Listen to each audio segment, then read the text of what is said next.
Welcome to Watercolor by Scarlett Damen. That's me, of course. Today we're talking about salt. Now, I just want to mention on the side that on my online art school, I will be including homework to go with this tutorial.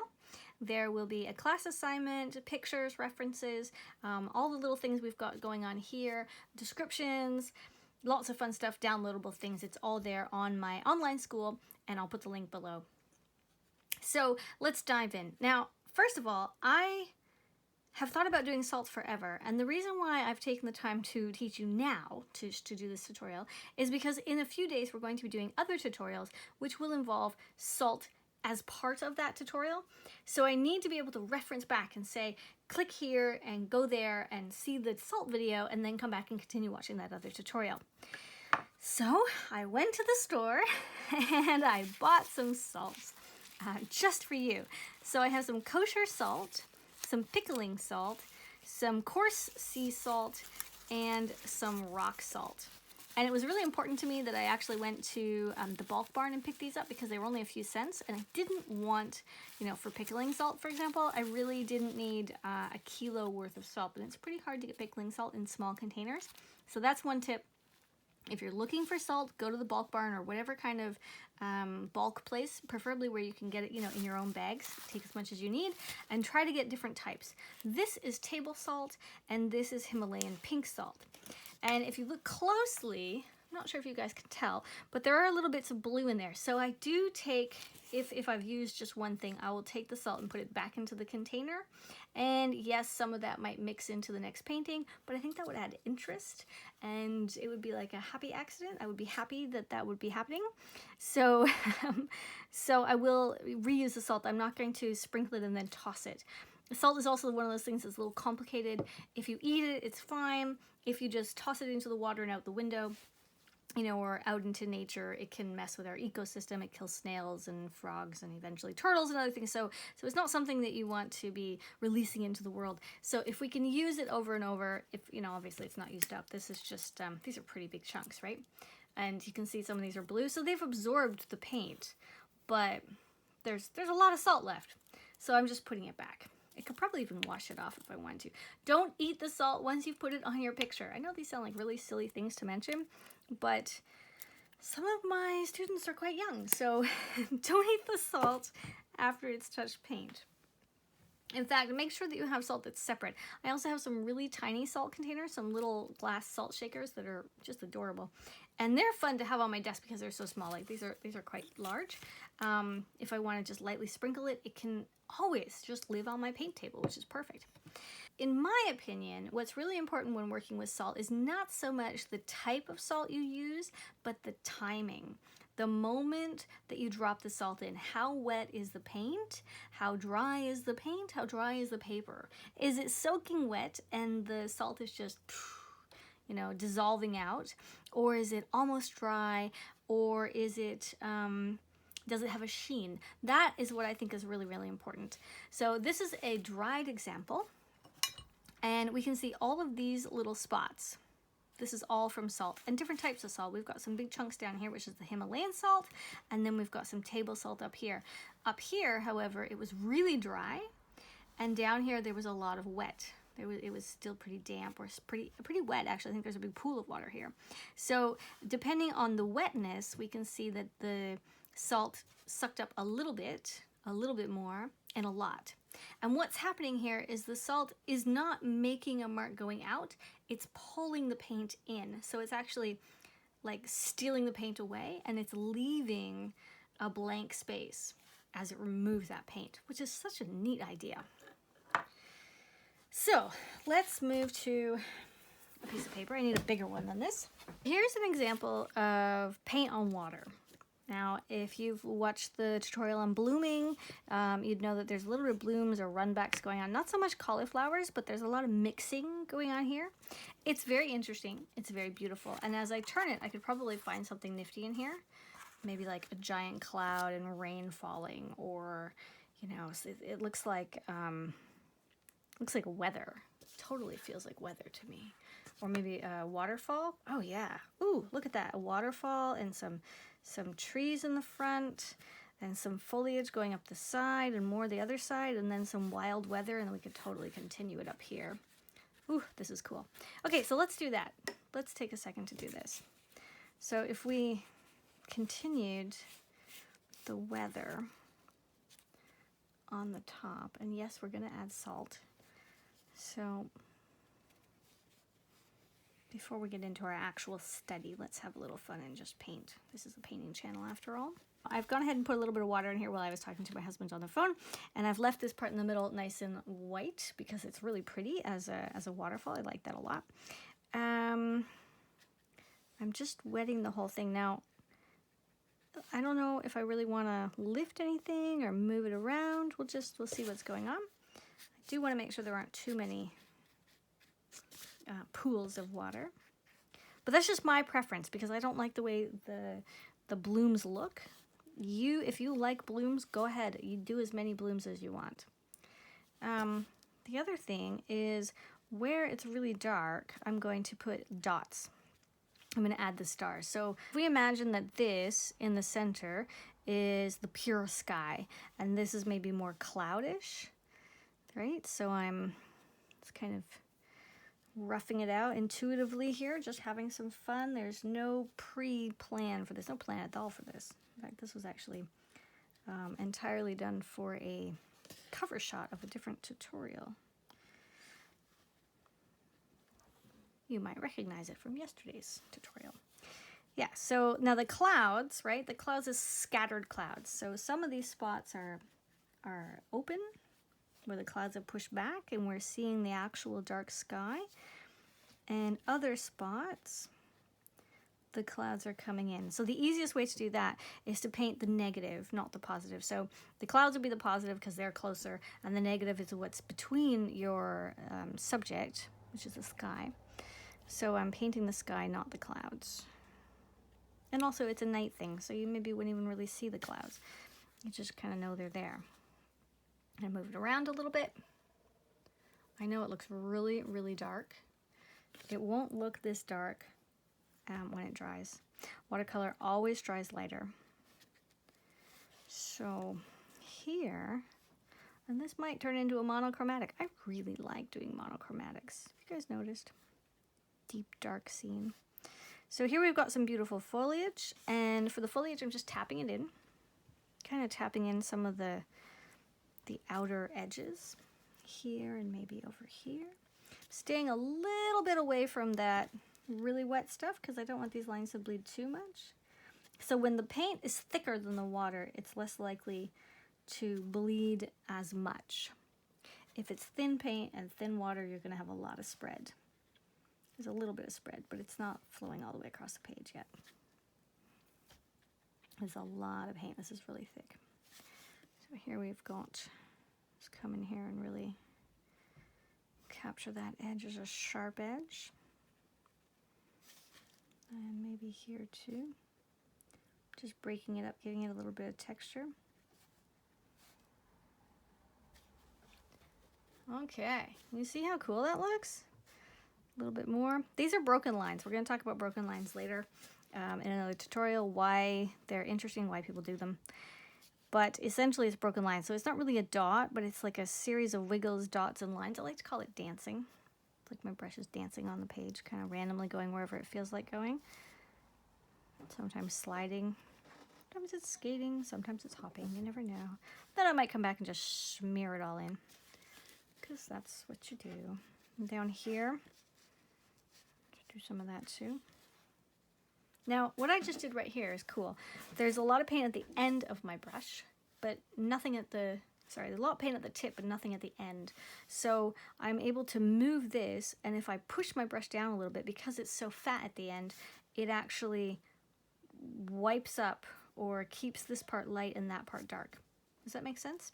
Because this is one of the reasons why having a really good high quality brush is really useful, because it will do more than one thing. It's not going to just drop all the paint. It's actually fat, and it holds a lot of water, so I don't have to pick up so much paint, and it's able to move things around.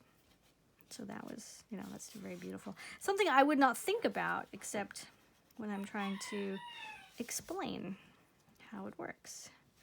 but it's something I'll probably get a lot of questions about. So down here, let's imagine this is like a little tree thing. Maybe it's a ridge. Maybe it's some foliage. It's like this tiny little spot you can look through. And obviously later it's going to need more detail. And probably mostly detail being in the water and up in the sky, because the rest of it's just dark. There's not a lot going on there. In fact, let's see how beautifully dark that is. Ah, it's gorgeous. Okay, so getting back to our salt, which is the whole point. Now, I don't want to just do a picture that's a plain swatch of color and then throw my salt on. I can do that, but I think it's nice if we can have more of a practical approach so you guys can see what it looks like. So we have the rock salt, the kosher salt, the pickling salt. I'm going to open these up. Table salt and the sea salt. And we're going to see how it looks. The pickling salt, I'm pretty excited about that one. So let's put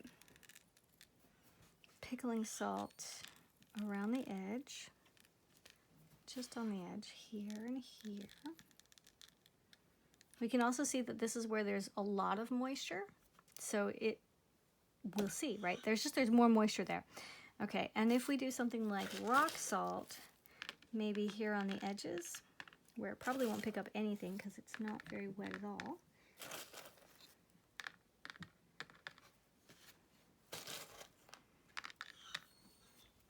And then, what else do we have? We've got some coarse sea salt in the middle, a little smaller.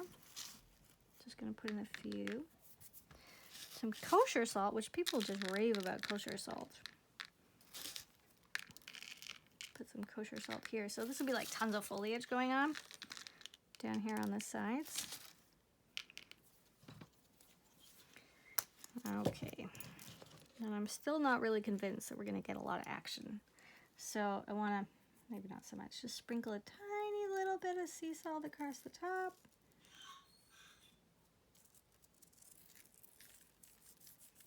There. Kind of an even line. And we can see, can you guys see that right away that the sea salt is starting to take on the color? Some of this is too. Now we're going to have to come back and reference what that was. So how did that go? We have the pickling salt in the middle, the rock salt way up at the top, the kosher salt down here, and the sea salt in the middle. I think that's what that was. That's good. Okay, so I'm going to move this aside and we will come back to it later. Where shall we put it? There. As far as homework for this class goes, if you guys haven't figured it out, it is to get some salts, whatever salt you have in the house, and play with them. See what you get. So I've marked out the squares so that you guys can see what they are. And there's a little bit of blue in here, which is good because, again, you can see where the water went. Now let's also write this in. First, adding in a color. Oh, that looks awesome. Doesn't that look awesome? Okay. Let's add some sea salt.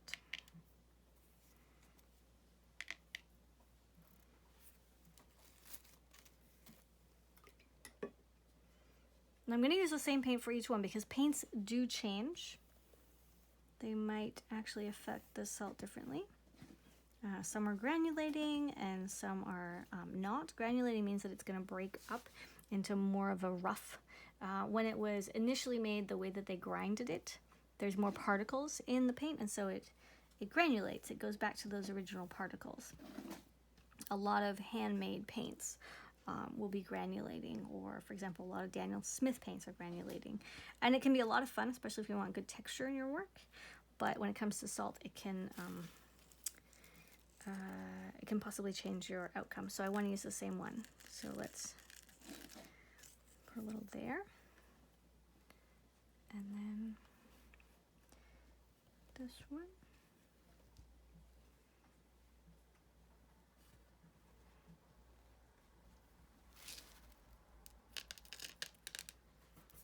For our kosher salt.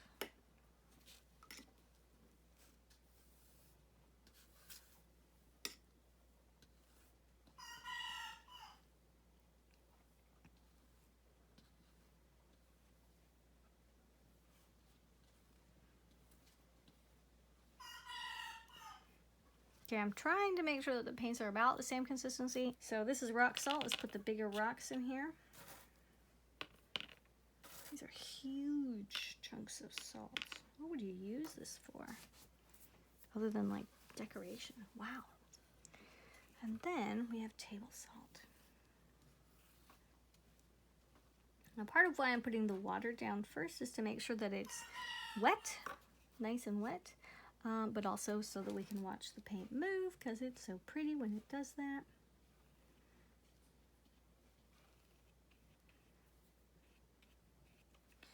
Okay. And I think as I'm talking that these have each had about the same amount of time to dry. Now I want to go back and start over. So here we have waited for a while and that whole area is completely dried, but this area has had more time. Like, this area has dried because the salt has pulled the water out, but down here the paper is drier.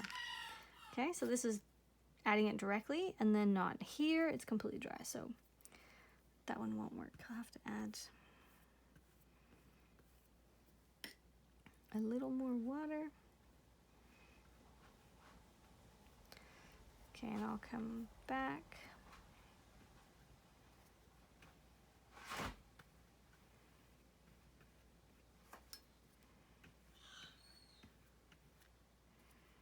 Okay, I'll come back to that in a second. I want this to dry just a tad more.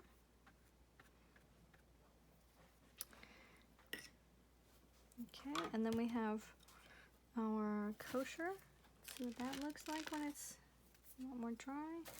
We have some rock. Now when dealing with salt, less is actually more. You're going to get better, a better picture if you have less. If you have too many, it's going to just be a giant mess. Okay, so we have to put that aside for a second and see what it looks like. Now, the final picture, you guys can download that at school. You can come over to my school and you can download this. You'll also see the pictures. I'll have some close-ups of what they look like.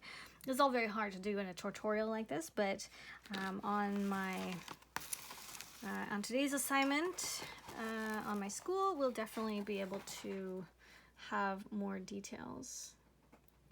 So, and of course it's not dry. Oops. Let's see. It's not dry at all. So we can see here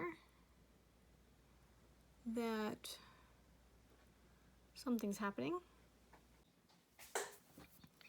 Okay, so we're back. So the table salt is teeny tiny, and down here I put it in when it was much drier and nothing really happened. Here we can see the rock salt going in right away and after, and I think the after, I peel so, oh, it's not even completely dry. Plop that back. That's pretty cool if you lift it. I think well, it's up to you. I mean, you tell me, but I think that looks pretty neat. This is just a little metal scraper. It's awesome for using in your work. It would be the alternative to using a credit card. And it's great for salt because it really gets to the bottom of this salt.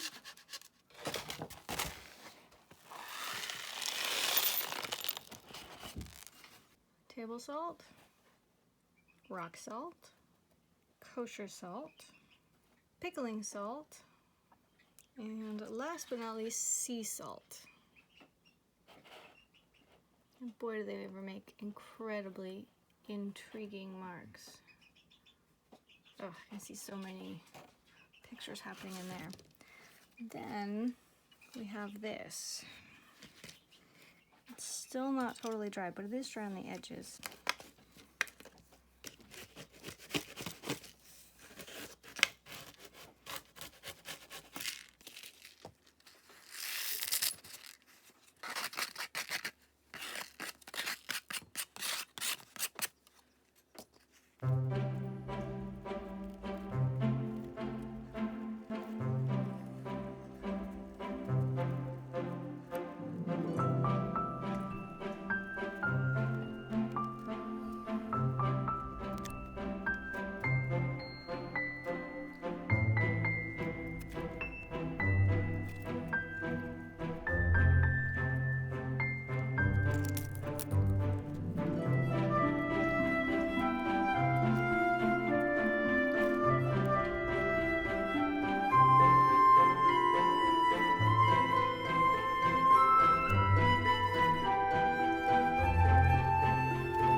Thanks for watching. Toodaloo.